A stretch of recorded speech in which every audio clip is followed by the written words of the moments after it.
England, 1860, Victorian era. The chandeliers of Lord Pemberton's ballroom cast a golden glow over the sea of silk gowns and tailored evening coats below. In a corner, partially concealed by a marble column, stood Miss Isadora Harrington, her 40 years weighing heavily upon her shoulders as she observed the whirling couples on the dance floor. "Have you noticed?" whispered Lady Caroline Whitmore behind her fan to her companion. "Miss Harrington has appeared at yet another season. One would think after 2 decades of failure, she might accept her fate with dignity." The words, though spoken in hushed tones, carried to Isadora's ears like arrows finding their mark. She straightened her spine, smoothed the dark blue silk of her gown, a shade deemed appropriate for a woman of her station and age, and pretended not to have heard. At 40, Isadora had long since become accustomed to such remarks. The spinster of the esteemed Harrington family, she had watched as her younger sisters married, as her peers found husbands and established households, as the society that had once welcomed her as a debutante now regarded her with a mixture of pity and subtle mockery. "Miss Harrington," came a voice at her elbow. It was her brother, Edward, Earl of Westbridge. "You look rather forlorn. Shall I fetch you some refreshment?" "Thank you, Edward, but I am quite well," she replied with a practiced smile. "I was merely observing the new debutantes. Lady Pemberton has outdone herself this season." Edward's expression softened with concern. "Isadora, you need not attend every social function. No one would think less of you if I were to retire from society altogether," she finished for him, a rare flash of defiance crossing her usually serene features, "and become the reclusive aunt, appearing only at family christenings and funerals. No, brother, I may not have secured a husband, but I refuse to vanish entirely." Before Edward could respond, a hush fell over the ballroom. Even the orchestra seemed to falter momentarily. "The Duke of Blackhurst," announced the butler at the grand entrance. Richard Vallemont, the 6th Duke of Blackhurst, stood framed in the doorway. Tall and imposing in his immaculate evening attire, his dark hair swept back from a face that poets had compared to classical marble. At 38, he remained the most eligible bachelor in England, his title ancient, his fortune vast, and his estates among the most prosperous in the realm. "He looks particularly unapproachable this evening," murmured Edward. "I wonder what poor debutante will be thrust in his path tonight." Isadora watched as the assembled company parted like the Red Sea before the Duke. Despite his legendary wealth and status, Richard Vallemont was known for his aloofness, his precise manners, and his apparent immunity to the charms of even the most beautiful young ladies of the ton. "He has refused 3 perfect matches this season alone," continued Edward. "Lady Pemberton must be beside herself. Her daughter is among this year's offerings." "Perhaps he finds the parade of innocence tiresome," Isadora replied, surprising herself with the frankness of her observation. Edward raised an eyebrow. "Speaking from experience, sister?" "Speaking as one who has observed 20 seasons from the sidelines," she corrected gently. "There is a certain predictability to it all." As the evening progressed, Isadora maintained her position of dignified observation. She exchanged pleasantries with acquaintances, danced a single quadrille with her brother-in-law, and otherwise remained unobtrusive, a skill she had perfected over the years. It was during the supper dance that fate intervened. Making her way to the refreshment room for a momentary respite from the crush, Isadora collided with a solid form rounding the same corner from the opposite direction. "My apologies," she began, flustered, then froze as she found herself looking directly into the piercing grey eyes of the Duke of Blackhurst. "The fault is entirely mine, madam," he replied, his voice deep and melodious. For a moment, brief but unmistakable, his gaze lingered on her face with an intensity that caused her heart to skip a beat.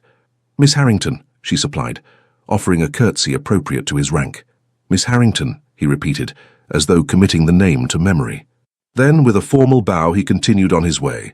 It was a fleeting encounter, the sort that would normally be forgotten before the evening's end. Yet, as Isadora rejoined the gathering, she could not shake the peculiar sensation that the Duke's eyes followed her movements across the room.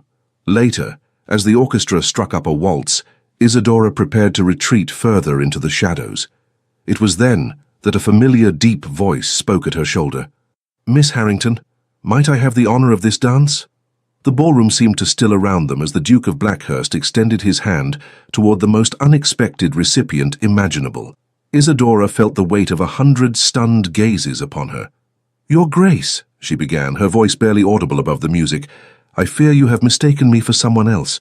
"I am not in the habit of making mistakes, Miss Harrington," he replied, the faintest suggestion of a smile playing at the corners of his mouth. "The waltz awaits. Will you do me the honor?" 20 years of social conditioning urged her to decline, to spare them both the inevitable whispers. Yet something in his unwavering gaze compelled her to place her gloved hand in his. "The honor is mine, Your Grace."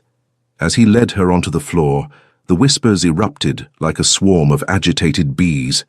The Duke of Blackhurst, who had declined to dance with the season's most celebrated beauties, was leading Miss Isidora Harrington, 40 and unmarried, into a waltz. "You realize, of course, that you have just scandalized the entire assembly," Isidora murmured as they took their positions. "Have I?" he replied, seeming genuinely unconcerned as his hand settled at her waist. "I was under the impression I was merely dancing with the most interesting woman in the room." The music began, and Isidora found herself swept into the dance with a grace she had not experienced in years. The Duke led with confident precision, his steps perfectly matched to hers, creating the illusion that they had danced together countless times before. "You dance beautifully, Miss Harrington," he observed. "Practice, Your Grace," she replied, "though I confess it has been some time since I was last invited to waltz." Then the gentlemen of the Tarn have demonstrated a remarkable lack of judgment. Isidora could not help but laugh, a soft, genuine sound that drew even more stares from those around them. "You are either exceedingly kind or deliberately provocative, Your Grace. I have yet to determine which." "Perhaps both," he conceded, guiding her through a turn with effortless skill. "Tell me, Miss Harrington, do you enjoy these affairs?" "They serve their purpose," she answered diplomatically. "That is not what I asked." The directness of his gaze unsettled her. It had been years since anyone had looked at her with such focused attention, as though her thoughts and feelings were worthy of genuine consideration. "No," she admitted finally. "I find them rather tedious, but one must maintain appearances." "Indeed," he murmured, and for a moment she glimpsed something in his expression, a fleeting shadow of understanding that suggested he too wore a mask for society's benefit. As the final notes of the waltz faded, the Duke escorted her back to the edge of the ballroom. Before taking his leave, he bent slightly to speak near her ear. "Thank you for the dance, Miss Harrington. It was, without question, the highlight of an otherwise unbearable evening." Then he was gone, moving through the crowd with that peculiar combination of authority and detachment that seemed uniquely his, leaving Isidora to face the approaching tide of curious acquaintances, all desperate to discover what the Duke of Blackhurst could possibly have said to the spinster of Harrington House. In the carriage returning home that night, Edward regarded his sister with poorly concealed curiosity. "Well," he prompted finally, "will you not tell me what transpired between you and Blackhurst?" Isidora gazed out at the lamplit streets of London passing by the window. "We danced, Edward. Nothing more. The most eligible man in England does not simply dance with anyone, Isidora, particularly not when he has refused the hand of every debutante this season." She turned to face her brother, her expression thoughtful. "Perhaps he was merely being kind." Edward snorted. "Blackhurst is many things, wealthy, powerful, respected, but kind has never been among his known qualities. The man has a heart of stone, if the rumors are to be believed." Isidora returned her gaze to the window, her reflection ghost-like against the darkness beyond. "Then perhaps," she said softly, "the rumors are wrong." Back at Harrington House, as her lady's maid helped her prepare for bed, Isidora caught sight of herself in the mirror. The face that looked back at her was neither young nor beautiful by society's standards. The bloom of youth had faded, leaving behind a woman with fine lines at the corners of her eyes and a certain gravity to her countenance.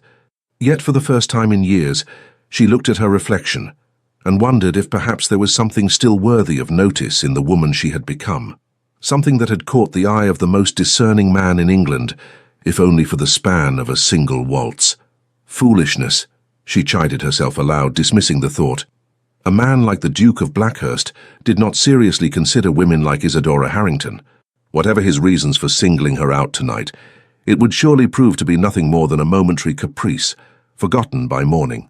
Little did she know that across London, in the opulent study of his townhouse, The Duke of Blackhurst sat with a glass of brandy, contemplating the unexpected discovery he had made at the Pemberton ball, a woman whose intelligent eyes and quiet dignity had, in the space of a single dance, intrigued him more than all the bright young things of the season combined. The morning following the Pemberton ball dawned grey and drizzly, a fitting backdrop to Isadora's reflections as she sat at her writing desk, composing a letter to her married sister in Hampshire. She had almost convinced herself that the previous night's encounter with the Duke had been nothing more than a curious aberration, until the butler appeared at her door. "A delivery for you, Miss Harrington," he announced, with the faintest hint of surprise in his normally impassive voice. The footman behind him carried a magnificent arrangement of deep crimson roses, so abundant that they nearly obscured his face. As he placed the crystal vase on a side table, Isadora stared in bewilderment. "There must be some mistake," she began. "No, miss," the butler replied, extending a small cream-colored card on a silver salver. The messenger was most specific. With fingers that trembled slightly, Isadora took the card. Upon it, in a bold masculine hand, was written, "To brighten a dreary London morning, Blackhurst." "Heavens above," she whispered, the card nearly slipping from her fingers. The butler cleared his throat discreetly. "Will there be a response, Miss Harrington?" "I know. That is, not at present," she managed, still staring at the roses as though they might vanish if she looked away. When the servants had withdrawn, Isadora approached the flowers, inhaling their rich fragrance. In all her 40 years, no gentleman had ever sent her flowers, not even during her debut season when she had been young and moderately pretty, if never a true beauty. "What game is he playing?" she murmured, gently touching one velvet petal. Her contemplation was interrupted by the arrival of her sister-in-law Charlotte, Countess of Westbridge, who burst into the room in a flutter of morning silk. "Is it true?" Charlotte demanded without preamble.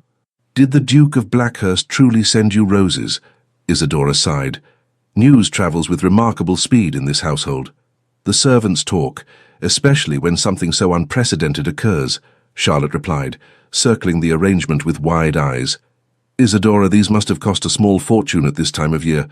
"I'm sure it's merely a courtesy after our dance," Isadora said, attempting to sound dismissive. Charlotte gave her a shrewd look. "The Duke of Blackhurst does not dance with spinsters, nor does he send them roses as a courtesy. Something very strange is happening." Before Isadora could formulate a response, the butler appeared again. "Lord Westbridge requests Miss Harrington's presence in the study." Downstairs, Edward paced before the fireplace, his expression troubled. He stopped when Isadora entered. "I've just come from my club," he began without preamble. "The entire town is talking about nothing but you and Blackhurst." Isadora sank into a chair. "Surely there are more important matters worthy of discussion." "Not in London during the season," Edward replied grimly. "Particularly not when the most sought-after bachelor in England singled out a—" He stopped abruptly. "A spinster?" Isadora supplied, her voice calm despite the sting. "You need not mince words, Edward. I am well aware of my status." Her brother had the grace to look contrite. "Forgive me. I only meant that it is unusual and people are curious. Blackhurst has rejected countless eligible young ladies. Why should he suddenly show interest in someone so manifestly unsuitable?" Isadora finished for him. "I assure you, I have asked myself the same question." Edward crossed to kneel beside her chair, taking her hand. "Isadora, I worry for you. If Blackhurst is playing some sort of cruel game, then I shall be no worse off than I am now," she replied softly. Her brother studied her face. "You find him intriguing, don't you?" Isadora withdrew her hand. "I found our brief conversation refreshingly direct, nothing more, and now he has sent roses, which is certainly flattering, but hardly indicative of serious intent." "Be careful," Edward warned, rising. "Blackhurst may be the most eligible man in England, but he is not known for his warmth. Some say he ended his last engagement because Lady Eleanor Brinsley once laughed too loudly at dinner." Isadora raised an eyebrow. "Gossip, Edward. I thought better of you." "Not gossip, concern," he corrected. "You have built a life of dignity despite society's cruelties. I would not see you hurt by a man incapable of appreciating your worth." The conversation lingered in Isadora's mind as she prepared for the Harringtons' annual visit to the Royal Academy exhibition that afternoon. It was a family tradition, one of the few social occasions where her status as an unmarried woman attracted little notice, as art appreciation was considered an acceptable pursuit for ladies of all circumstances. She selected a walking dress of deep forest green, a colour she favoured for its subdued elegance. As her maid arranged her hair, Isadora found herself paying uncharacteristic attention to her appearance, pinching colour into her cheeks and selecting her finest lace collar. "Foolishness," she murmured again, though with less conviction than before. At the Royal Academy, the Harrington party moved slowly through the crowded galleries, pausing to admire landscapes and portraits amid the press of fashionable society. Isadora had just separated from her family to examine a particularly fine seascape when a familiar voice spoke beside her. "Turner at his finest, would you not agree, Miss Harrington?" She turned to find the Duke of Blackhurst standing at her elbow, resplendent in a perfectly tailored morning coat that emphasized his broad shoulders and commanding height. "Your Grace," she acknowledged with a small curtsy. "Yes, his understanding of light is unparalleled."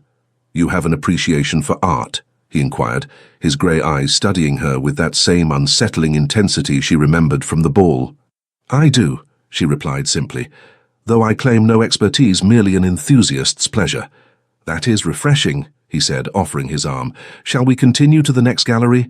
I find most commentary on art to be tediously affected, but I suspect yours might prove an exception." Aware of the curious glances directed their way, Isadora hesitated before placing her gloved hand lightly on his arm. "You risk further scandal, Your Grace. 2 encounters in as many days will set tongues wagging even more vigorously." "Let them wag," he replied dismissively. "I have endured society's speculation for years. It holds no terror for me." As they moved through the exhibition, Isadora found herself relaxing into their conversation. The Duke, it seemed, possessed a genuine knowledge of art, formed through travel and study rather than mere fashion. More surprising still was his willingness to listen to her observations, responding with thoughtful comments that built upon her ideas rather than dismissing them. "You have travelled to Florence, then?" he asked as they paused before an Italian landscape. "No," she admitted. "My knowledge comes entirely from books and exhibitions. I have never left England." Something like surprise flickered across his features. "Never? With your evident appreciation for art and culture, I would have thought—" "My circumstances have not permitted extensive travel," she explained simply, without self-pity. The Duke's expression shifted subtly. "A grave oversight. The Uffizi Gallery alone would provide you with a lifetime of contemplation." Before she could respond, they were interrupted by the arrival of Lady Pemberton and her daughter, the lovely but vapid Miss Pemberton, whose failed attempts to secure the Duke's attention at her own ball had been the subject of much whispered commentary. "Your Grace," Lady Pemberton exclaimed, her surprise at finding him in Miss Harrington's company poorly concealed. "What an unexpected pleasure. Penelope and I were just admiring the Reynolds portrait." "Lady Pemberton," the Duke acknowledged with a correct but cool bow. "Miss Pemberton, I trust you are enjoying the exhibition?" "Oh, immensely," gushed Miss Pemberton, edging subtly closer to him while pretending Isadora did not exist. "Though I confess, these historical subjects can be so dreary. I much prefer more romantic themes." The Duke's expression remained impassive. "Indeed. Miss Harrington and I were just discussing Turner's revolutionary approach to light and atmosphere. She has made several observations that I found quite illuminating." All eyes turned to Isadora, who felt a flush rising to her cheeks at this unexpected praise. "How interesting," Lady Pemberton replied, her smile tightening. "I had no idea Miss Harrington harbored such academic interests." "Few people take the time to discover what lies beneath the surface," the Duke replied, his tone carrying a subtle edge that was not lost on either woman. An awkward silence followed, broken only when Edward appeared at Isadora's side, his expression a mixture of concern and curiosity. "Isadora, Mother is requesting your company," he said, nodding formally to the assembled group. "Your Grace, Ladies Pemberton." With a graceful curtsy to the Duke and a polite nod to the Pembertons, Isadora allowed herself to be led away. She could feel the weight of the Duke's gaze following her retreat. "That is twice in 2 days," Edward murmured under his breath. "And now the roses. People are beginning to talk, Isadora." "People always talk, Edward," she replied wearily. "Not about you," he countered. "Not like this." The remainder of the afternoon passed in a blur of strained conversation and curious glances. By the time the Harrington party returned home, Isadora felt emotionally exhausted from the constant scrutiny. Retreating to her private sitting room, she found another delivery awaiting her. A beautifully bound volume of Turner's collected works, accompanied by a note in the Duke's now familiar handwriting. For a fellow admirer of genius, perhaps you might permit me to call tomorrow at 2, Blackhurst. Isadora sank into her chair, the book clutched to her chest, her mind a-whirl with confusion and a dangerous spark of hope that she had thought extinguished long ago. Across town, in the elegant confines of his study, Richard Vallemont, Duke of Blackhurst, sat opposite his oldest friend, Lord James Hartwell, who regarded him with frank astonishment. "You cannot be serious, Richard," Hartwell exclaimed. "Miss Harrington, the woman must be nearly 40. "She is precisely 40, the Duke corrected calmly, "and possessed of more intelligence and genuine grace than any debutante I have encountered in the past decade." Hartwell shook his head in disbelief. "The ton will think you've lost your mind. There are a dozen suitable young ladies from the finest families who would simper and agree with every word I uttered, regardless of whether they understood it," Richard interrupted. "Who would marry me for my title, my fortune, and the prestige of being a duchess without the slightest interest in who I am beneath those trappings?" "And Miss Harrington is different?" Hartwell challenged skeptically. The Duke's expression softened almost imperceptibly. "Entirely different. She speaks her mind, she observes the world with clear eyes, and she expects nothing from me, which, I find, makes me want to offer her everything." Hartwell studied his friend with growing concern. "Richard, if this is some rebellion against society's expectations—" "It is not," the Duke replied firmly. "For the first time in my life, James, I have met a woman whose company I genuinely enjoy, who challenges my thoughts rather than merely reflecting them back to me. Is that so difficult to comprehend? For the Richard Vallemont I have known since Cambridge?" "Yes, frankly it is," Hartwell replied. "You've always been so controlled, so certain of your path." Richard gazed into the fire, his expression thoughtful. "Perhaps it is time for a different path." "You realize what you're contemplating?" Hartwell pressed. "The scandal would be unprecedented. A duke, particularly one of your standing, does not marry a spinster with no fortune and no connections beyond a minor earldom." "I said nothing of marriage," Richard replied, though the slight tension in his jaw belied his casual tone. Hartwell laughed without humor. "My friend, you have publicly singled out a respectable unmarried woman of good family. You've sent her flowers and books.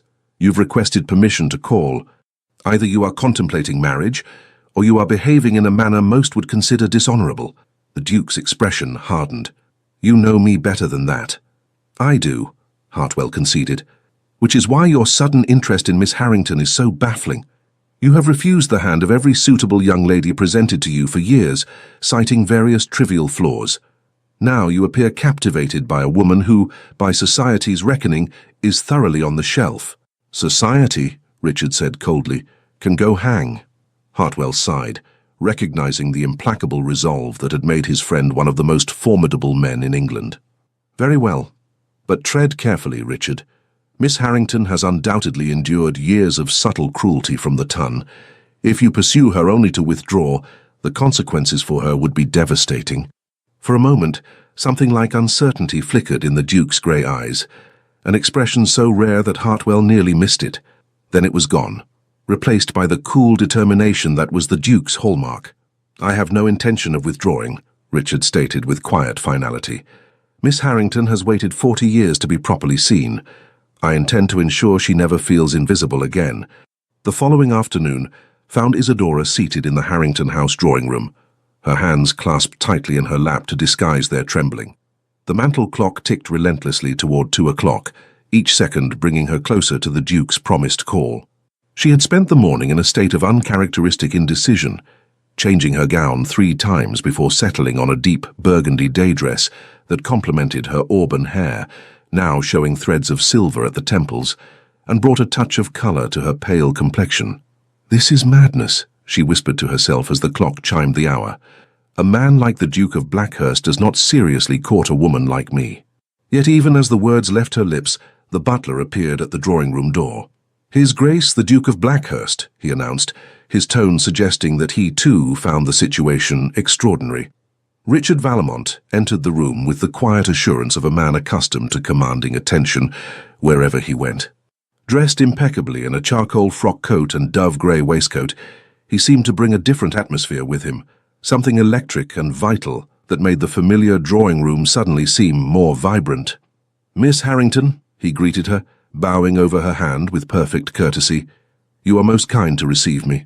"Your Grace," she replied, gesturing to a chair opposite her own.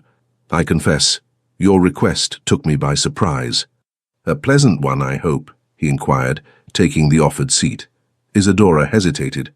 "A puzzling one," she admitted finally. "You must be aware that your attention has caused quite a stir." A smile, brief but genuine, transformed his austere features. "Good. The ton has grown far too comfortable in its rigid expectations. A little disruption is long overdue."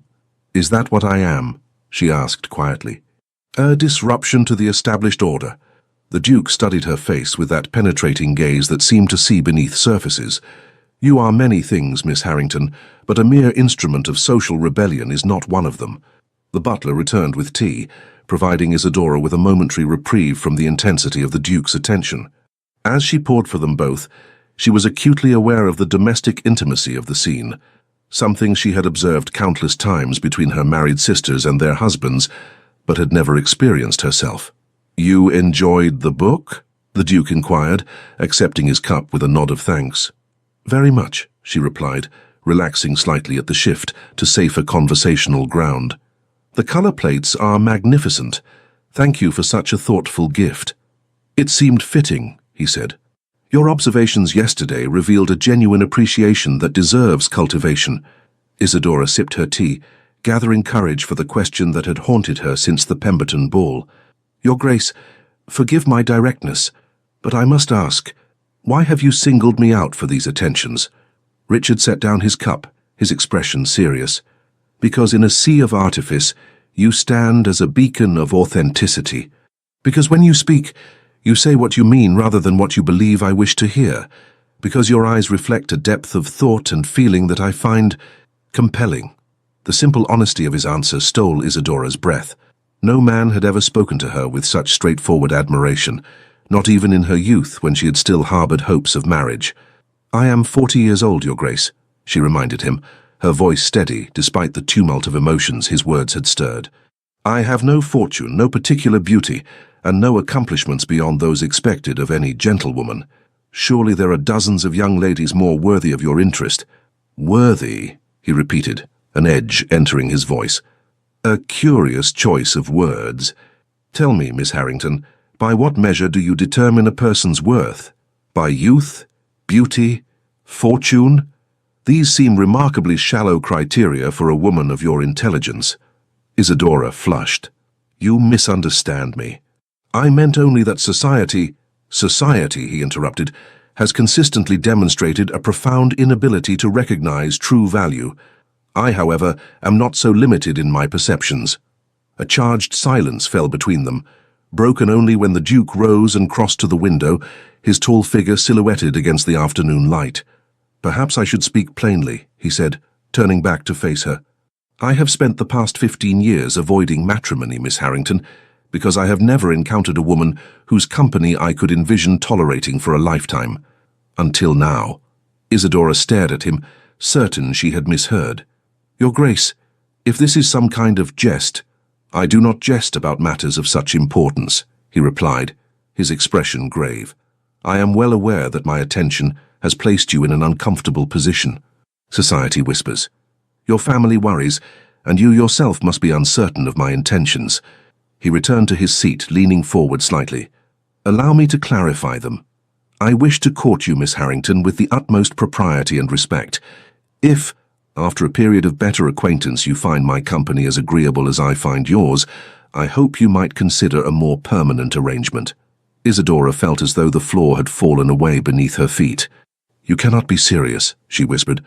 "I have never been more serious about anything in my life," he replied simply. "But the scandal means nothing to me. The disparity in our situations is relevant only if we allow it to be. Your family's expectations are not my concern. I am the head of my house and answer to no one regarding my choice of bride." His calm dismantling of each objection left Isidora speechless. Finally, she managed to ask the question that lay at the heart of her disbelief. "Why me, Your Grace? After all these years of refusing every eligible match, why would you choose someone society considers thoroughly unmarriageable?" Richard's expression softened. "Because when we danced, Miss Harrington, I felt for the first time that I was in the presence of a woman who saw me, not the Duke, not the fortune, not the ancient title, but the man beneath all those trappings. Do you have any idea how rare that is?" Before she could respond, the drawing-room door opened to admit Lady Harrington, Isidora's mother, whose surprise at finding the Duke of Blackhurst in her drawing-room was poorly concealed beneath a veneer of social grace. "Your Grace," she exclaimed, curtsying deeply. "What an unexpected honor. I do apologize for interrupting." "Not at all, Lady Harrington," Richard replied, rising to bow. "I was just discussing the Royal Academy exhibition with your daughter. Her insights are most illuminating." Lady Harrington's gaze darted between them, clearly struggling to make sense of the scene before her. "How delightful! Isidora has always been fond of art, though I fear her observations may lack the sophistication to truly interest someone of your background, Your Grace." Isidora felt a familiar pang at her mother's dismissive tone, a subtle diminishment she had endured for years as her marriage prospects faded. "On the contrary," the Duke replied, his voice cooling perceptibly. "Miss Harrington's understanding rivals that of many so-called experts of my acquaintance.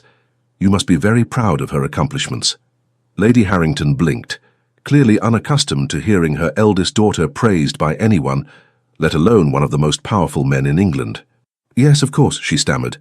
"Isidora has always been studious." The Duke turned back to Isidora, ignoring the obvious discomfort his presence had created. "Miss Harrington, might I prevail upon you to accompany me to the conservatory at Kew Gardens tomorrow? The tropical specimens are particularly fine this season." Aware of her mother's widening eyes, Isidora hesitated only briefly before nodding. "I should like that very much, Your Grace." "Excellent. Shall we say 11 o'clock? I will send my carriage."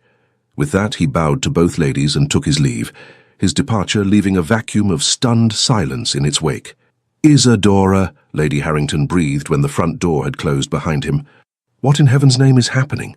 First the roses, now a private call and an invitation to Kew. The Duke of Blackhurst is courting you." "It would appear so, Mother," Isidora replied, still trying to absorb the reality of the situation herself. Lady Harrington sank into a chair, fanning herself vigorously. But why, after all these years of being overlooked, to suddenly attract the attention of the most eligible bachelor in England? "It defies all understanding." Isidora winced at her mother's artless candor. "Thank you for that assessment, Mother." Lady Harrington had the grace to look abashed. "Forgive me, my dear. I did not mean... That is to say, you have always been accomplished and well-bred, of course, but at your age—" "Yes, Mother, I am quite aware of my age," Isidora interrupted with uncharacteristic sharpness, "as, I believe, is the Duke." "But what can he possibly want?" Lady Harrington persisted, bewilderment evident in every line of her face. Isidora rose, suddenly weary of the conversation. "Perhaps, Mother, he wants what any man seeks in a potential wife: companionship, understanding, and mutual respect." "At your age," Lady Harrington repeated, seemingly unable to move past this central fact. "It's unprecedented." "Many things about the Duke appear to be unprecedented," Isidora replied softly. "If you'll excuse me, I believe I shall rest before dinner. Tomorrow promises to be eventful." As she climbed the stairs to her bedchamber, Isidora's mind whirled with conflicting emotions, disbelief warring with a dangerous, fragile hope that she had thought long dead. Could the Duke truly be serious in his intentions? Or was this, as Edward feared, some incomprehensible game whose rules she did not understand? In the privacy of her room, Isidora sat at her dressing table, studying her reflection with new eyes. The face that looked back at her was handsome rather than beautiful, strong features softened by intelligent eyes and a generous mouth. Time had etched fine lines at the corners of those eyes and across her brow, but had also bestowed a certain dignity, a gravity that her younger self had lacked. Could he truly see something worthwhile in this face? She whispered to her reflection. Sleep proved elusive that night. Isidora lay awake, replaying the Duke's words in her mind. searching for hidden meanings or subtle mockery and finding none. His manner had been direct, his gaze sincere, his intentions stated with a clarity that left little room for misinterpretation. Yet still she doubted. 20 years of watching from the sidelines as other women were chosen, courted and wed had left deep scars on her heart. The idea that she, overlooked unmarriageable Isadora Harrington, might have captured the attention of the most sought-after bachelor in England seemed more fantasy than reality. Morning brought no respite from her confusion. As her maid helped her dress for the promised excursion to Kew Gardens, selecting a walking gown of deep teal that complemented her colouring, Isadora found herself trembling with a combination of anticipation and dread. "You look lovely, miss," her maid assured her, arranging a modest hat atop Isadora's carefully styled hair. "Thank you, Bennett," Isadora replied, managing a small smile. "Though I fear lovely may be an overstatement at my age." "Nonsense," the maid replied loyally. "There's more to beauty than youth, and if I may be so bold, miss, the Duke seems to have recognized that fact." Precisely at 11, the Blackhurst carriage arrived, a magnificent conveyance of gleaming black lacquer emblazoned with the ducal crest.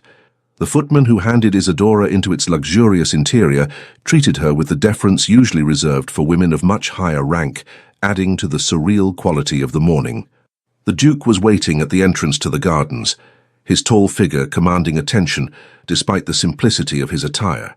As Isadora descended from the carriage, she observed a flicker of admiration in his eyes that sent an unfamiliar warmth coursing through her veins. "Miss Harrington," he greeted her, bowing over her hand. "You are punctual, another quality I find admirable." "Your Grace," she replied, dropping a curtsy. "Thank you for the invitation. It has been some years since I last visited Kew." "Then we shall remedy that oversight immediately," he declared, offering his arm. "The Palm House awaits, and I believe you will find the orchid collection particularly impressive." As they strolled through the magnificent glass structures housing exotic plants from across the empire, Isadora gradually felt her tension easing. The Duke proved a knowledgeable guide, sharing insights gained from his own travels and listening with genuine interest to her observations. They paused beneath the soaring glass dome of the Palm House, surrounded by towering tropical specimens that created the illusion of a far-distant land. "It's rather like stepping into another world," Isadora remarked, tilting her head back to admire the architectural marvel above them. "Indeed," the Duke agreed, though his gaze remained fixed on her upturned face rather than the surroundings. "Miss Harrington, may I speak frankly?"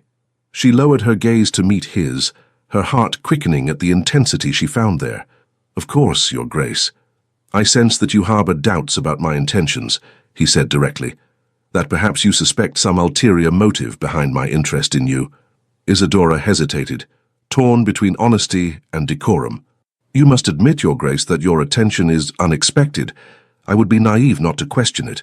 He nodded slowly. "Fair enough. Then allow me to address those doubts directly. I am 38 years old, Miss Harrington. I have spent the past 15 years fending off matchmaking mamas and their increasingly desperate attempts to secure my title for their daughters. I have been paraded before every eligible young lady from Land's End to John O'Groats, and I have found them universally tedious. Pretty faces concealing empty minds, or worse, calculating ambitions." He took a step closer, his voice lowering.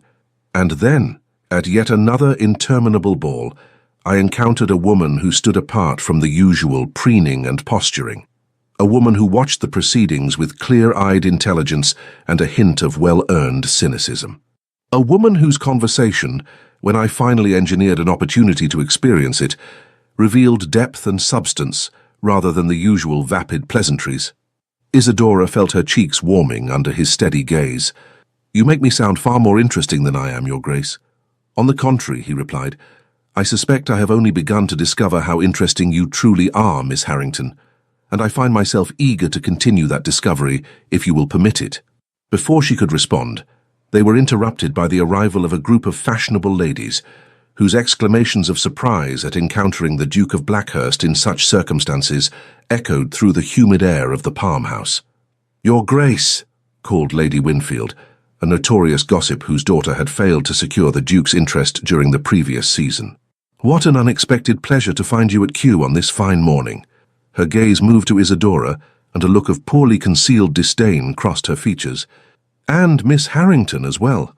How unusual. The Duke's expression cooled perceptibly. Lady Winfield. Ladies. Miss Harrington and I were just discussing the remarkable architectural achievements of Decimus Burton. You'll forgive us if we continue our tour. Without waiting for a response, he guided Isadora toward a less crowded section of the glasshouse, his hand warm and reassuring at the small of her back. I apologize for the interruption, he murmured. It seems we cannot escape society's eyes, even here. It is to be expected, Isadora replied pragmatically. Your movements are always of interest, and my presence at your side is noteworthy. Because of your age? He asked bluntly. Isadora blinked at his directness. Yes, she admitted after a moment, among other factors. Such as my lack of beauty, fortune, or particularly distinguished family connections, she replied honestly. The fact that I have been considered firmly on the shelf for at least a decade. The Duke's expression hardened. The Tun's assessment of worth is remarkably shallow. Beauty fades, fortunes rise and fall, and distinguished families often produce undistinguished progeny. As for being on the shelf, he made no attempt to hide his disdain for the phrase. I find that particular social construct both arbitrary and idiotic. Despite herself, Isadora laughed, a genuine sound of surprise and delight that echoed pleasantly in the humid air. Your Grace, I believe you may be the first person I've encountered who sees it that way. His expression softened at her laughter. Then the rest of society is blind. Tell me, Miss Harrington, if you had not been constrained by convention, what would you have done with your life? The question caught her off guard. I'm not sure I understand. If marriage had not been the only acceptable path for a woman of your standing, he clarified, what pursuits might have captured your interest? Isadora considered the question thoughtfully as they continued their stroll among the exotic foliage. I would have liked to travel, she said finally. To see the art and architecture I've only read about, to experience different cultures and landscapes firsthand. Where would you go first? He prompted, genuinely interested. Italy, I think, she replied, her eyes lighting with enthusiasm. Florence, Rome, Venice, to see the works of the Renaissance masters in their original settings. And after Italy? Greece, perhaps, Egypt. The ancient civilizations have always fascinated me. She paused, looking somewhat embarrassed. I sound rather like a schoolgirl with fanciful dreams. Not at all, the Duke countered firmly. You sound like someone with a mind eager for knowledge and experience, qualities I find infinitely more attractive than the vapid accomplishments society prizes in its young ladies. They had reached a secluded corner of the glasshouse, sheltered from curious eyes by a stand of bamboo. The Duke turned to face her, his expression serious. Miss Harrington, Isadora, if I may, I wish to be entirely clear about my intentions. I am not playing a game. I am not seeking to cause a scandal. I am pursuing you because, in the brief time of our acquaintance, you have engaged my mind and intrigued my heart in ways no other woman has managed in 38 years of existence. He took her gloved hand in his. I recognize that my attention places you in an uncomfortable position. Society will whisper, your family will worry, and you yourself may doubt the sincerity of my regard. But I ask only that you grant me the opportunity to demonstrate that regard through continued acquaintance. Isadora looked up into his face, the strong, aristocratic features that had launched 1,000 matrimonial campaigns, and saw nothing but earnest intent in his grey eyes. Your Grace. Richard, he corrected gently. When we are not in formal company, I should like to hear my name on your lips. Richard, she repeated, the intimate address sending a tremor through her voice. I fear you may be courting disappointment. I am not young, not beautiful in the conventional sense. You are beautiful to me, he interrupted, his thumb tracing a gentle pattern on the back of her hand. Your intelligence shines in your eyes. Your dignity lends grace to every movement. Your smile, when you deign to bestow it, transforms your entire countenance. He stepped closer, close enough that she could detect the subtle scent of sandalwood that clung to his clothing. I have watched countless debutantes parade their youth and superficial charms before me, Isadora. Not one of them has moved me as you did with a single dance, a single conversation. Isadora felt breathless, caught between decades of ingrained caution and the undeniable pull of the connection forming between them. Society will be merciless, she warned softly. Society has always been merciless, he countered.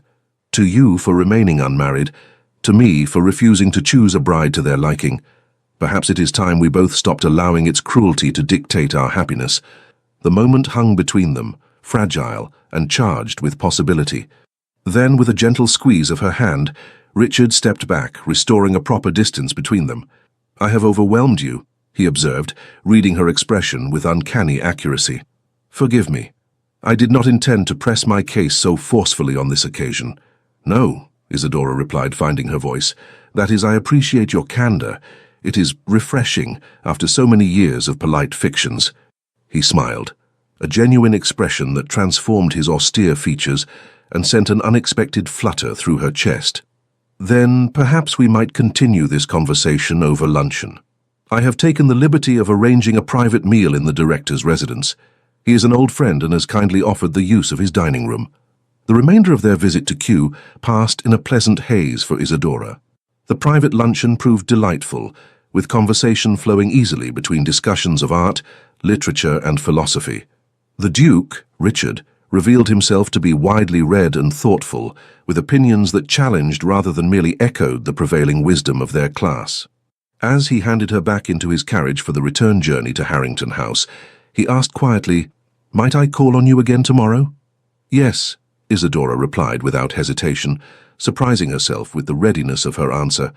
"I should like that very much." His smile, warm and genuine, stayed with her long after she had returned home to face her family's curious questioning about the outing. That evening, Edward cornered her in the library, his expression troubled. "Isadora, what exactly is transpiring between you and Blackhurst? The entire town is talking." "I am not entirely certain myself," she admitted, selecting a volume from the shelf to avoid meeting her brother's concerned gaze.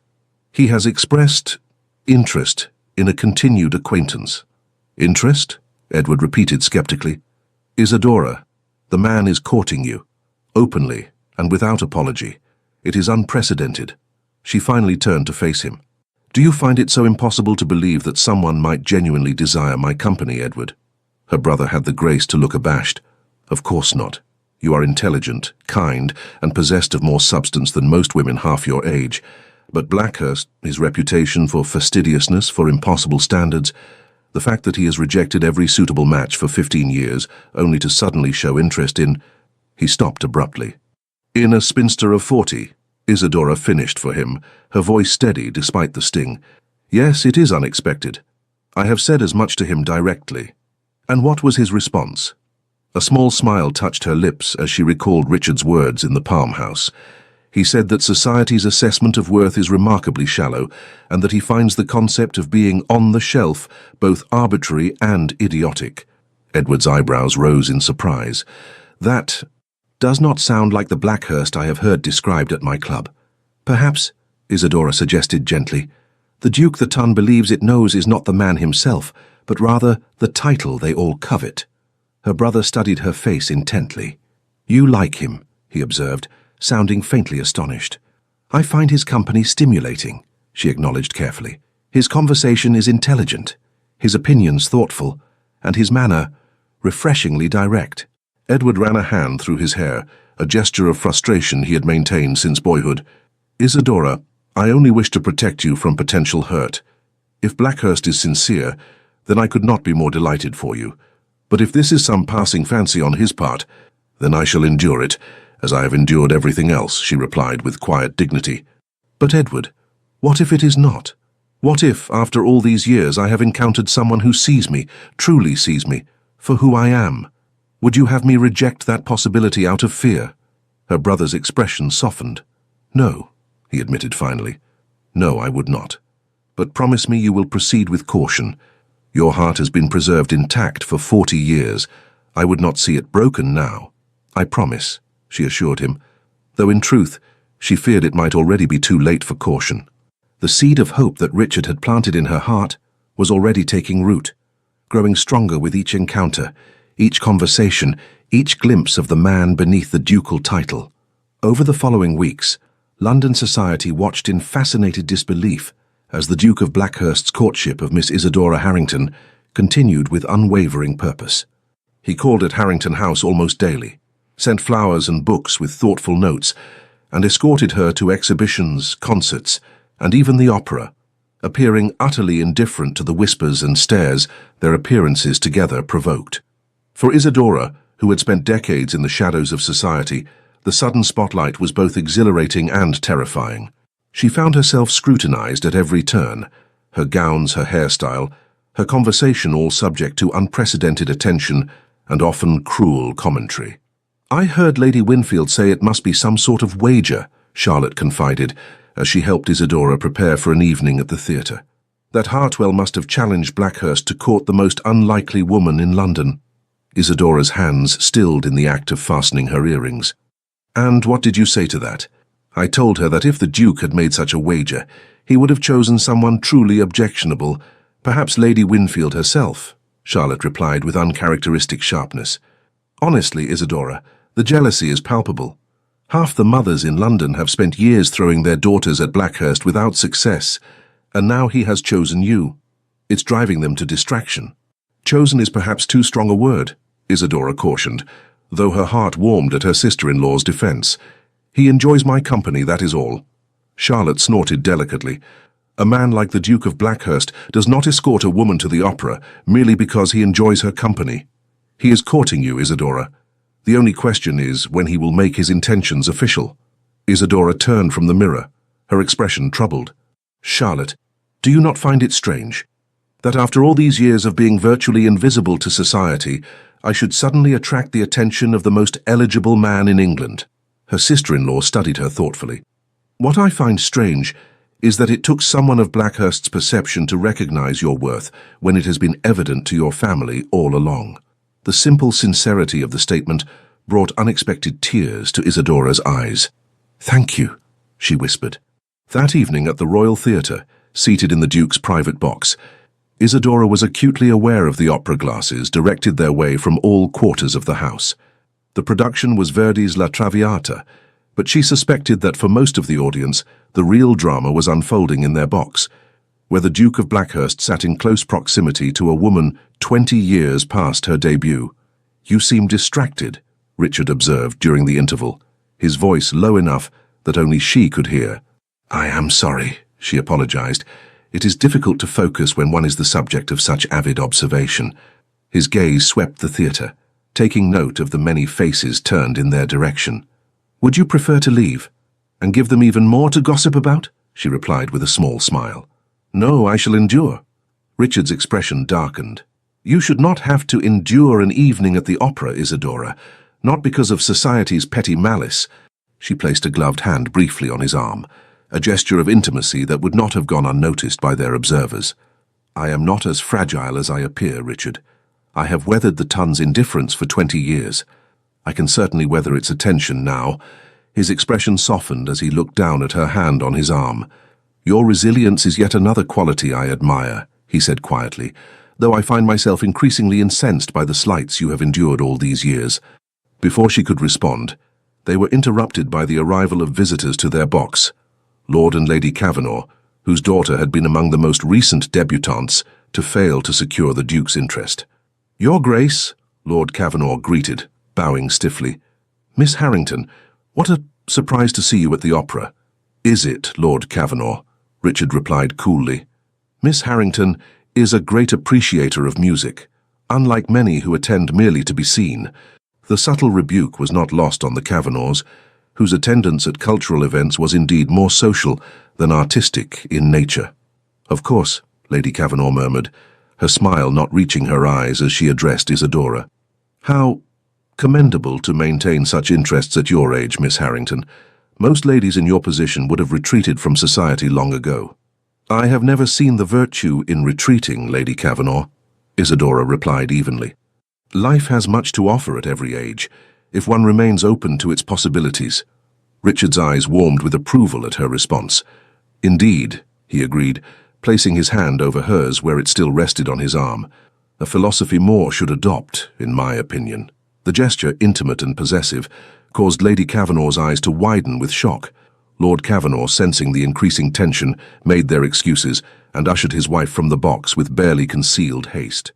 As the second act began, Richard leaned close to whisper in Isadora's ear, "You handled that beautifully."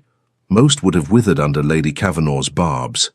"Years of practice," she replied softly, though in truth, the barbs had seemed far less painful with him beside her, his steady presence a shield against society's cruelty.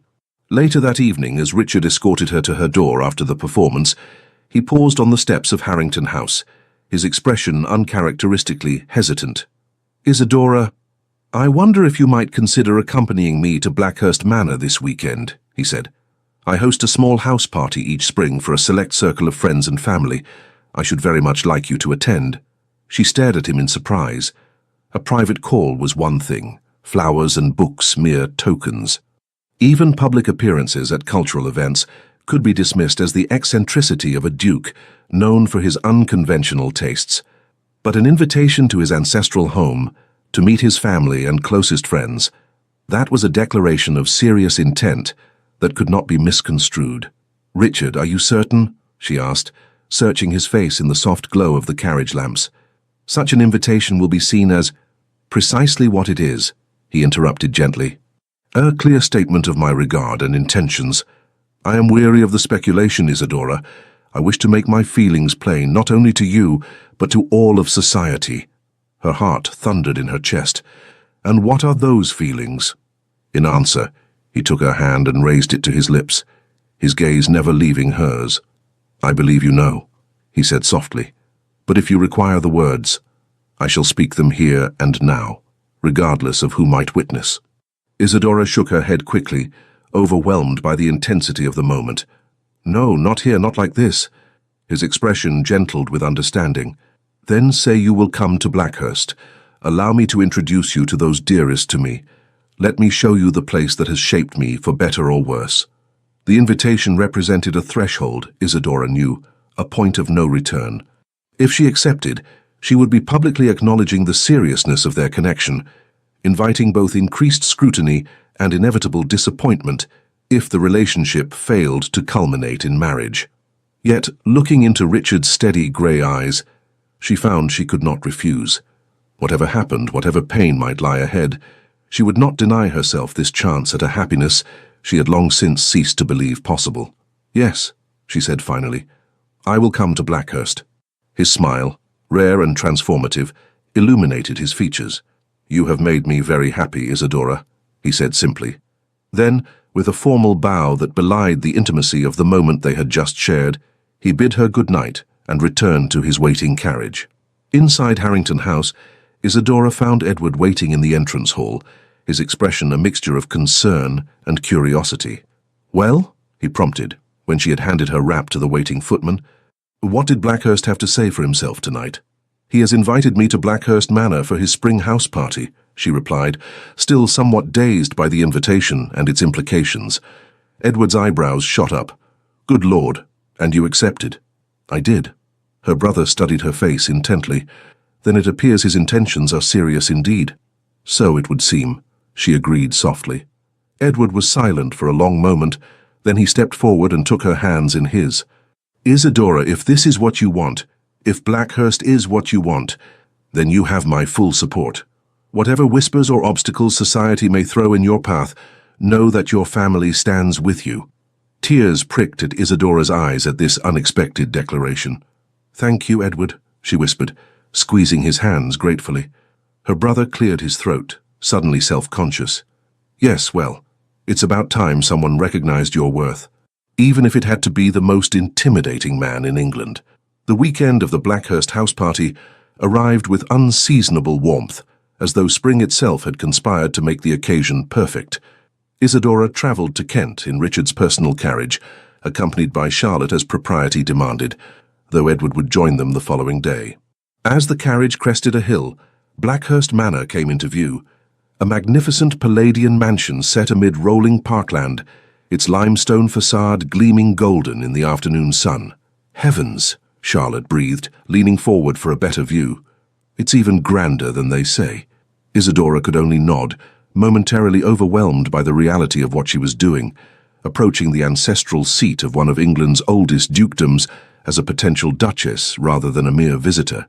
The very thought seemed absurd, yet here she was, responding to an invitation that could have only one meaning, As the carriage rolled to a stop before the imposing entrance, Richard himself emerged to greet them, descending the wide stone steps with an eager stride that belied his usual reserve.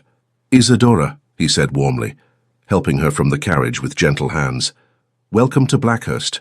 For a moment, they stood gazing at each other, oblivious to the servants arrayed on the steps or Charlotte being handed down behind them. Then, recollecting himself, Richard turned to greet Charlotte with correct, if cooler, courtesy before escorting them both into the entrance hall. The interior of Blackhurst Manor was every bit as impressive as its exterior: soaring ceilings, marble floors, and walls hung with ancestral portraits and priceless works of art. Yet despite its grandeur, there was a warmth to the house that Isadora had not expected, a sense that it was a home rather than merely a showpiece of aristocratic wealth. "I've had rooms prepared for you in the East Wing," Richard informed them, as footmen moved forward to collect their luggage. "The views of the Rose Garden are particularly fine at this time of year. I thought you might appreciate them, Isadora." The personal consideration touched her deeply. "Thank you, Richard." That was most thoughtful. His expression softened at her use of his given name, still a novelty that seemed to please him each time she employed it. "I shall leave you to rest and refresh yourselves before dinner. The other guests will be arriving throughout the afternoon." As a maid led them to their rooms, Charlotte leaned close to whisper, "Did you see how he looked at you, Isadora? If the man is not in love, I shall eat my best bonnet." Isadora shushed her, though her heart leapt at the observation. Could it be true? Could the Duke of Blackhurst, Richard, truly love her? The possibility seemed too extraordinary to credit, yet the evidence was increasingly difficult to dismiss.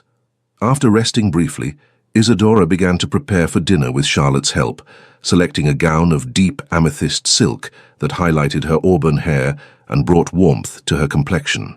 "You look lovely," Charlotte declared as she fastened the last button. "Truly, Isadora, I have never seen you look better."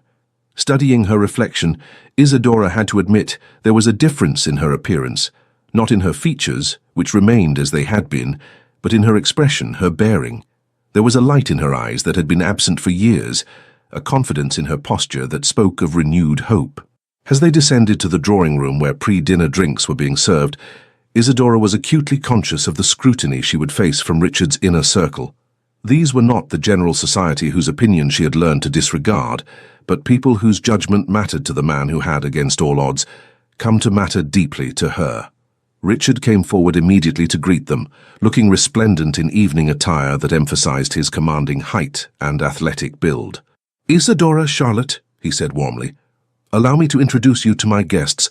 The group assembled in the drawing room was smaller and less intimidating than Isadora had feared. Just 8 people, including Lord James Hartwell, whom she recognized as Richard's oldest friend from Cambridge days, Richard's younger sister, Lady Eleanor Vallemont, a striking woman in her early 30s, his cousin, Lord Henry Vallemont and his wife, and 2 other couples who appeared to be long-standing family friends.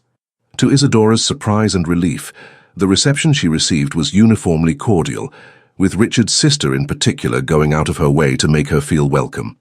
"My brother has spoken of little else but you for weeks," Lady Eleanor confided as they took seats together before dinner. "I was beginning to think you must be some sort of paragon." Isadora laughed softly. "I assure you, I am nothing of the sort. Your brother's regard is flattering, but perhaps exaggerated." Lady Eleanor studied her with shrewd blue eyes, the same shade as Richard's, Isadora noted. "I think not," she said finally. "Richard does not exaggerate, nor does he act on impulse or emotion. If he has singled you out, Miss Harrington, it is because he sees qualities in you that are genuinely exceptional." Before Isadora could respond to this remarkable statement, dinner was announced, and Richard appeared at her elbow to escort her into the dining room. "My sister has not overwhelmed you, I hope," he murmured as they processed down the corridor. "Eleanor can be rather direct." "Not at all," Isadora assured him. "It's refreshing, actually. Directness seems to be a family trait." He smiled down at her, his eyes warm. "One you share, if I recall our early conversations correctly." The dinner that followed was unlike any social experience Isadora had ever known. Seated at Richard's right hand, the position of honor usually reserved for the highest-ranking lady present, she found herself at the center of genuine, interested conversation rather than polite dismissal. Richard's friends and family engaged her on topics ranging from literature to politics, listening to her opinions with actual attention rather than mere courtesy. Most surprising of all was the way Richard himself deferred to her views, drawing her into discussions and valuing her contributions in a way she had never experienced in society at large. "You see," he said softly during a moment when the others were engaged in their own conversations, "this is why I wished you to come to Blackhurst, so that you might see yourself as I see you, not as London society has labelled you, but as the remarkable woman you truly are." The simple sincerity of his words brought warmth to Isadora's cheeks. "You are very kind, Richard." "Not kind," he corrected gently, "observant, and increasingly certain that I have made the right choice." After dinner, the party retired to the music room, where Lady Eleanor was prevailed upon to play the pianoforte. As the evening progressed, Isadora found herself drawn into the warm circle of Richard's closest connections, accepted not as an oddity or an object of curiosity, but as someone of genuine interest and worth. It was a revelation, this glimpse of what life might be like, freed from the constraints and judgments that had defined her existence for so long. Here, in the intimate setting of Blackhurst Manor, she was not the spinster or poor Miss Harrington, but simply Isadora, valued for her thoughts, her conversation, herself. As the evening drew to a close, Richard escorted her to the foot of the grand staircase, lingering behind the others as they made their way to their respective rooms. "You seem to enjoy yourself," he observed, his voice low and intimate in the quiet of the great hall. "Very much," she admitted. "Your friends and family are most welcoming." "They see what I see," he replied simply. Then, glancing around to ensure they were momentarily unobserved, he reached for her hand, raising it not to his lips as propriety dictated, but pressing it gently against his heart. "Sleep well, Isadora. Tomorrow I should like to show you the grounds if the weather permits." The gesture, though subtle, carried a weight of tenderness that left her momentarily speechless. "I should like that," she managed finally, reluctantly withdrawing her hand. "Good night, Richard." As she ascended the staircase, she could feel his gaze following her, warm and steady as a physical touch. In her room, preparing for bed, she found herself humming softly, an unconscious expression of a happiness so unexpected, so complete, that it seemed almost too fragile to acknowledge directly. The following day dawned clear and mild, perfect for the promised tour of the estate. After breakfast, Richard appeared at Isadora's side, offering his arm. "Shall we explore?" he suggested, his eagerness barely concealed beneath his usual composure. They set out across the immaculate lawns, Richard pointing out features of the landscape with evident pride and knowledge. It soon became clear to Isadora that Blackhurst was not merely a symbol of his rank and wealth, but a living entity to which he was deeply connected. "My father saw the estate primarily as a source of revenue," he explained, as they paused at the edge of a small lake, watching swans glide across the still surface. "But for me, it has always been more than that. These lands, these people, they are a responsibility, yes, but also a privilege, to be part of something that stretches back centuries and will continue long after I am gone." "You speak of it with such passion," Isadora observed, watching his face as he gazed across his domain. "It's clear how much Blackhurst means to you." His expression softened as he turned to look at her. "It is my home, Isadora. The one place where I have always felt truly myself, unconstrained by the expectations and formalities of society." He paused, something vulnerable entering his gaze. "I wanted you to see it, to understand this part of me." The simple honesty of the statement touched her deeply. "Thank you for sharing it with me," she said softly. "It helps me see you more clearly. Not just the Duke that London knows, but the man behind the title. That," he replied, his voice low and fervent, "is precisely what I hoped for. So few people look beyond the dukedom to see the man. You have done so from the beginning, Isadora. It is one of the many reasons I find myself increasingly drawn to you." They continued their walk, crossing a stone bridge that arched elegantly over a narrow section of the lake. In the distance, Isadora could see figures moving about the grounds, other guests enjoying the fine spring weather. "Richard," she began carefully, "I must ask you something that has been troubling me." He glanced down at her, his expression open. "Anything. Are you certain about this?" She gestured vaguely between them. "Society has expectations for a man in your position. A duke typically marries a young woman of impeccable lineage, someone who can provide heirs and manage a great household. I am 40 years old, Richard. The likelihood of my bearing children is reduced, but not impossible. He completed for her, his tone matter of fact. And while an heir is certainly desirable, it is not my primary consideration in choosing a wife. He led her to a stone bench positioned to overlook the lake and its surrounding gardens, taking her hands in his as they sat. Isadora, I have spent 15 years watching young women of impeccable lineage parade before me, each more vacuous and calculating than the last. I have endured countless dinner conversations so tedious they made me question whether the continuation of my line was worth the lifetime of boredom it would entail. Despite the seriousness of the moment, Isadora found herself smiling at his blunt assessment. Surely they could not all have been so dreadful. Perhaps not, he conceded, but none, not one, ever looked at me as you do, as though I am a person worthy of genuine interest, rather than merely a title to be acquired. His thumbs traced gentle patterns on the backs of her hands, sending shivers up her arms, despite the warmth of the day. As for managing a great household, Blackhurst has run efficiently for centuries under the guidance of capable stewards. What I seek in a wife is not an administrator, but a companion, someone whose conversation I enjoy, whose opinions I respect, whose presence brings me peace rather than obligation. Isadora's heart quickened at the implication of his words, but still she hesitated. Richard, you must know how people will talk. The tongue will be merciless. Let them talk, he replied with quiet intensity. I have never governed my life according to society's expectations, Isadora. I see no reason to begin now, particularly when doing so would deny me the chance at genuine happiness. He released one of her hands to reach into his coat pocket, withdrawing a small velvet box that caused her breath to catch in her throat. I had planned to wait until this evening after the others had retired, he said, his voice betraying a rare nervousness. But perhaps here, in this place that has witnessed the sweep of centuries, is more fitting. Opening the box, he revealed a magnificent emerald ring surrounded by diamonds, its antique setting speaking of history and permanence. This belonged to my grandmother, the 5th Duchess, he explained, his eyes never leaving Isadora's face. A woman of remarkable intelligence and character, who defied convention in her own time. I believe she would approve of my choice. With deliberate care, he slid from the bench to one knee before her, still holding her gaze. Isadora Harrington, you have brought light into my life where before there was only duty. You have shown me that true connection is possible, even for someone as guarded as myself. Would you do me the extraordinary honor of becoming my wife? Isadora stared at him, scarcely able to believe the moment was real. Here was Richard Vallemont, Duke of Blackhurst, the most eligible bachelor in England, on his knee before her, offering not just his name and position, but his heart. Richard, she began, her voice trembling slightly, are you absolutely certain? The world will not understand. I am not asking the world to marry me, he replied simply. I am asking you.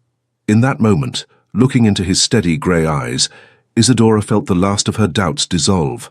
Whatever challenges might lie ahead, whatever whispers might follow them, the chance to share her life with this remarkable man was worth any price. Yes, she said softly, then with growing certainty, yes, Richard, I will marry you. His expression transformed with a joy so naked, so unguarded, that it stole her breath. Rising, he took the ring from its velvet nest and slipped it onto her finger, a perfect fit as though it had been made for her hand. My Duchess, he murmured, raising her fingers to his lips. Then, glancing around to ensure they were unobserved, he leaned forward and pressed a gentle, reverent kiss to her lips. Their first, a seal on the promise they had just exchanged. When they finally parted, Isadora felt as though the world had shifted on its axis, that everything before this moment had been merely a prelude to the life now opening before her.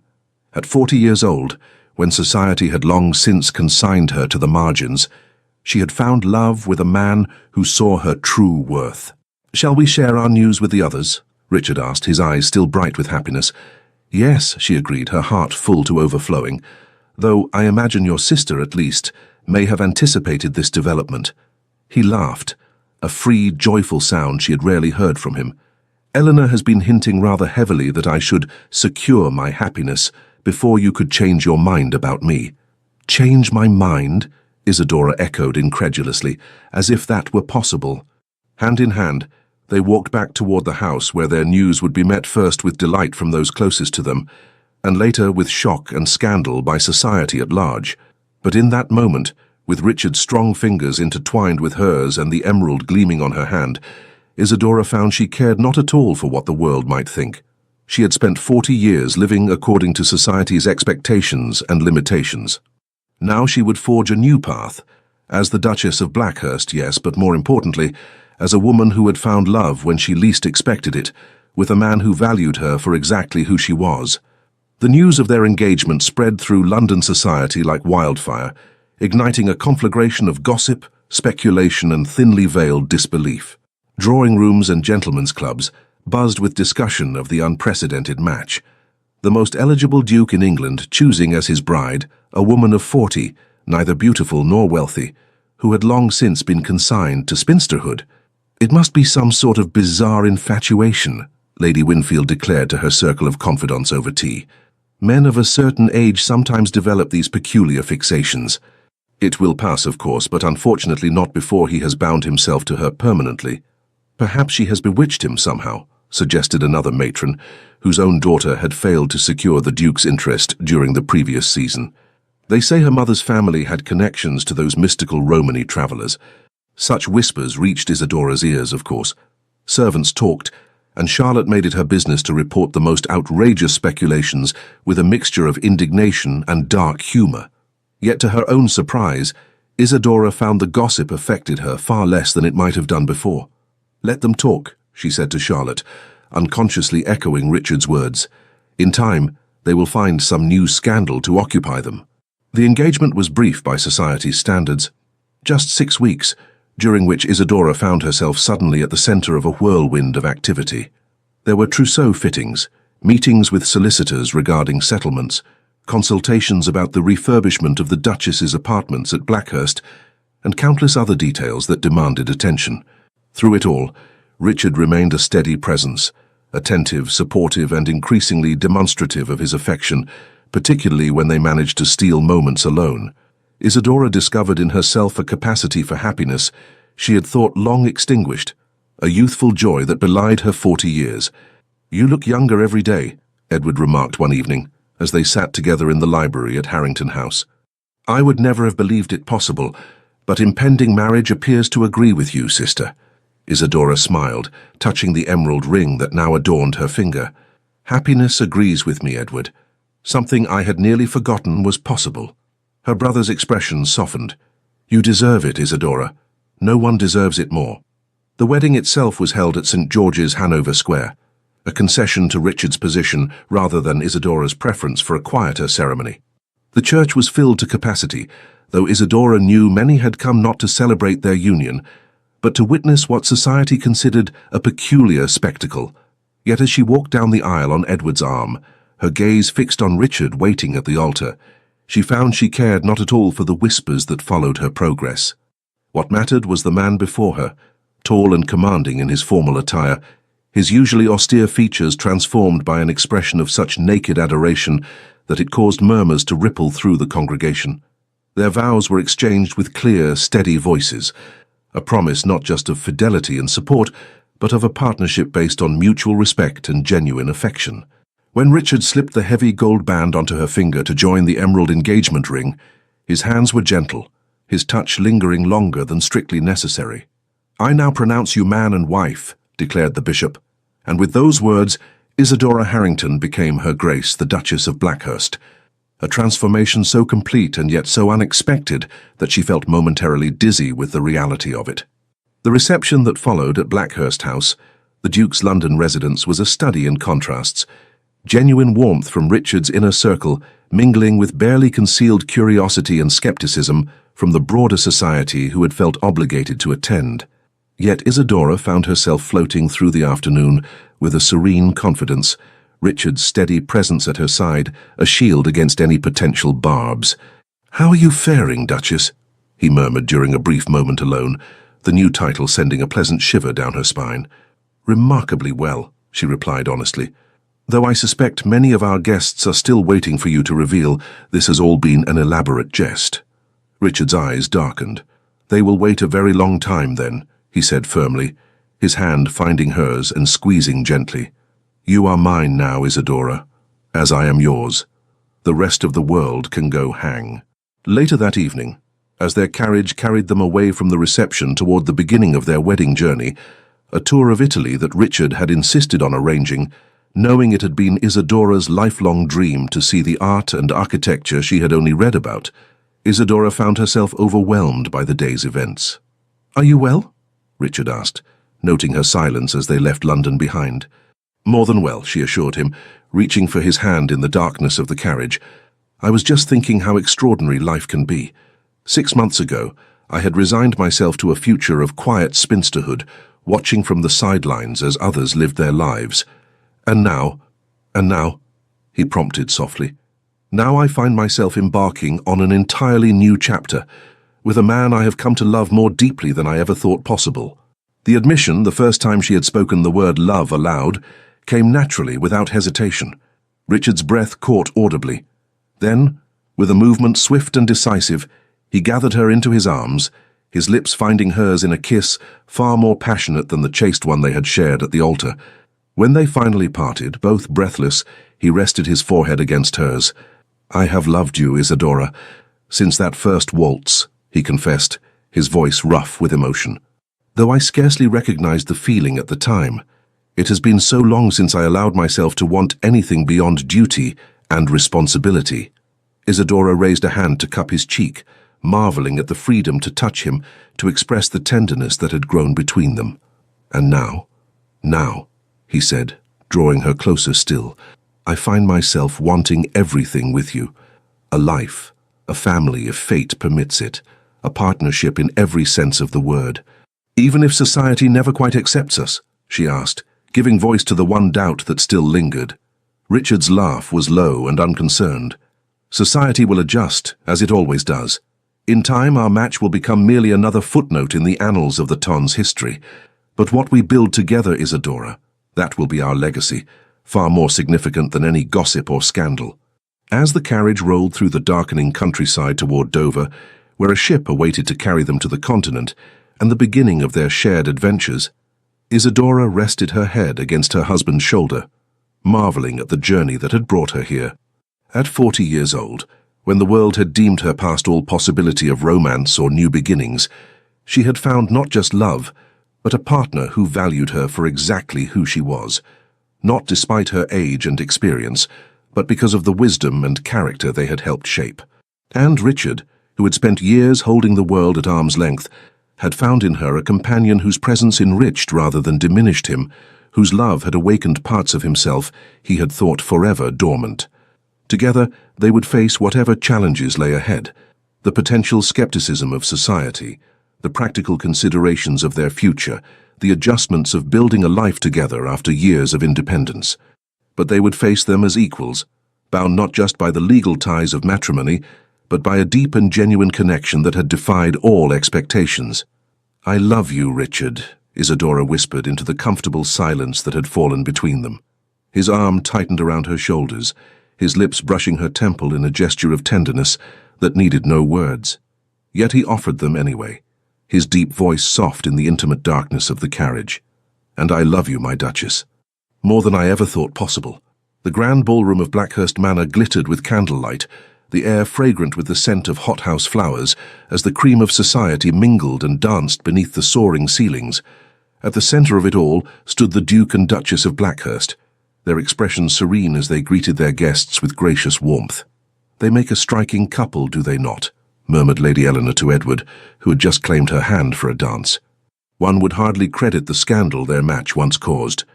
Edward smiled, watching his sister as she stood beside her husband, her auburn hair, now liberally streaked with silver, elegantly arranged and adorned with the Blackhurst emeralds.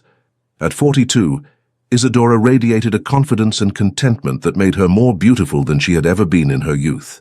"Society has a short memory when confronted with success," he observed, leading Eleanor into the pattern of the dance.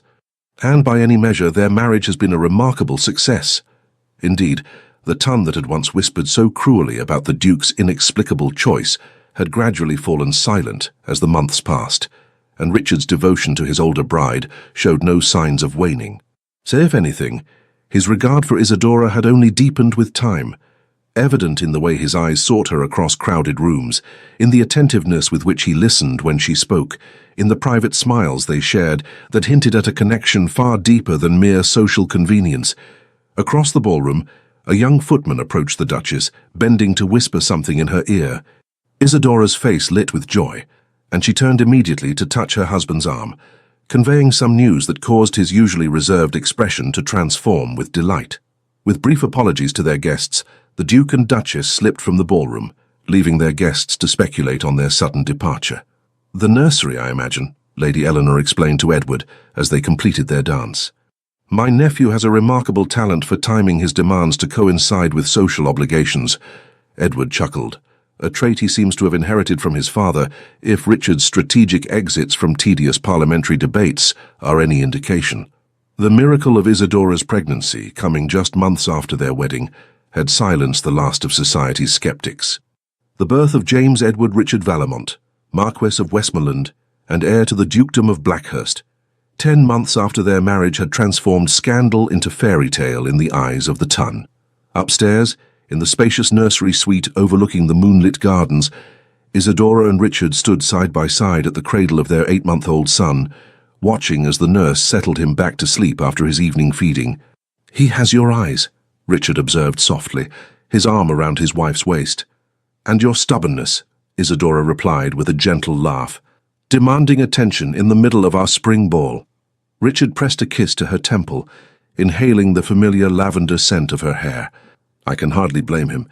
I, too, prefer your company to that of our entire guest list combined." The nurse curtsied and withdrew, leaving them alone with their sleeping son, the child that society had deemed impossible, yet who had arrived nonetheless, healthy and strong, and adored beyond measure by both his parents. "Sometimes I still cannot believe this is my life," Isadora confessed, leaning into her husband's embrace.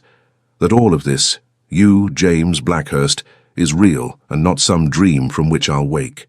"Very real," Richard assured her, turning her gently in his arms to face him.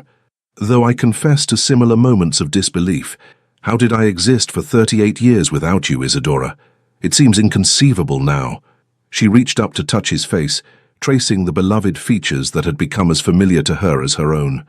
"We found each other when we were ready, I think, when we had both lived enough to recognize true value when we saw it." Richard smiled, the warm, genuine smile that he reserved exclusively for her and their son. "The most valuable discovery of my life," he agreed, bending to capture her lips in a tender kiss. Below, the music from the ballroom drifted up through the open windows, a reminder of the social obligations awaiting their return. Yet, for a moment longer, they lingered, wrapped in each other's arms beside their sleeping child, savoring the precious reality of the family they had created together. "We should return to our guests," Isadora murmured eventually, though she made no move to leave the circle of his arms. "In a moment," Richard replied, his eyes still drinking in the sight of her, his wife, his Duchess, the woman who had transformed his life with her intelligence, her dignity, and her boundless capacity for love. Let them wait just a little longer. And so they remained, the Duke and his unexpected Duchess, their extraordinary love story having silenced the whispers and defied the conventions of their world.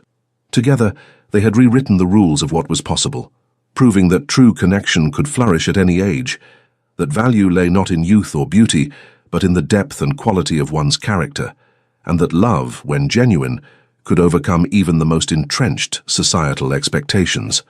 In the cradle beside them, young James stirred briefly, his small hand reaching out in sleep.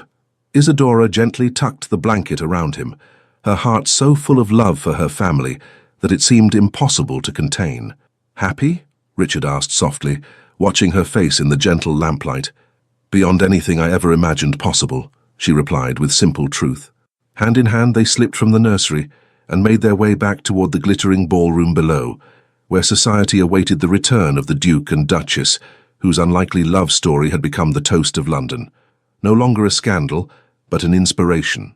For in finding each other, Isadora and Richard had discovered not just personal happiness, but a truth too powerful to be denied, that love, true and genuine, recognized no boundaries of age or convention, and that it was never, ever too late to begin again.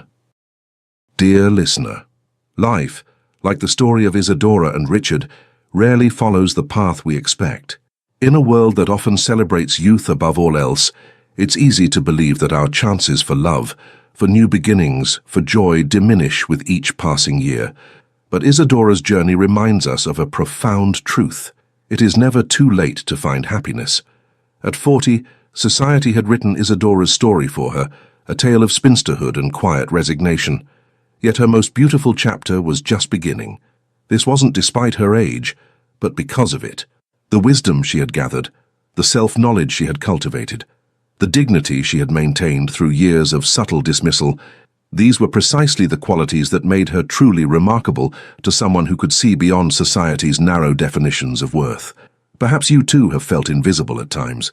Perhaps you've heard whispers that your moment has passed, that opportunities for love, adventure, or fulfillment belong to the young. But remember this: the most authentic connections often come when we have lived enough to know ourselves truly, when we have weathered disappointments and emerged with our kindness intact. Your life experience isn't a liability, it's your greatest strength. The patience you've developed, the perspective you've gained, the resilience you've built, these are treasures beyond price. Like Richard, the right people will recognize and cherish these qualities in you. Tonight, as you prepare for sleep, know that your story continues to unfold in beautiful and unexpected ways. Rest well, knowing that the most meaningful chapters of your story may still lie ahead. You are seen, you are valued, and you are worthy of every happiness, at every age. With deepest appreciation for sharing this journey with us, Legends of the Fall team. Thank you so much for staying with us until the end. We hope Isadora and Richard's story reminded you that love has no age, and that being seen for who you truly are is the most romantic thing of all. If this story touched your soul, please subscribe, like, comment, and share it with your loved ones. Your support motivates us to keep telling more stories full of love, redemption, and emotional twists. At the end of this video, you'll see a suggestion for another powerful story from our channel. Click it and let yourself be surprised by even more unforgettable emotions. With love, the Legends of the Fall team.